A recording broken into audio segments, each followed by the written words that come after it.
તો જો આપણે ઢીંગલી જમવા આવી છે, દૂધ પાક ને પૂરી ને બટેકાનું શાક છે જમવામાં. જો બધી ઢીંગલી બાકાજી બોલે ઓ ભાઈ,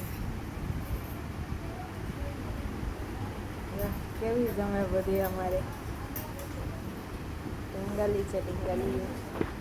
આજે આપણે પાઉંભાજીનો દાબેલી બનાવવાની હતી, તો દાબેલીનો મસાલો બધો તૈયાર થઈ ગયો છે. તો જો દાબેલીનો મસાલો રેડી છે.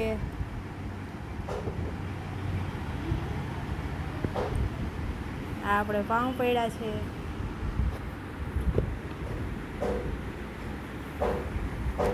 અહીંયા લાલ ચટણી છે, લીલી ચટણી, આ તીખી ચટણી ને આપણી દાબેલી થઈ ગઈ છે રેડી. તો હાલો બધાય જમવા.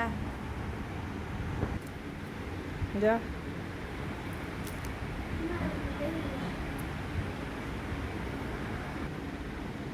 તો આપણો વિડીયો ગમ્યો હોય તો લાઈક કરજો, શેર કરજો અને સબસ્ક્રાઈબ કરી દેજો.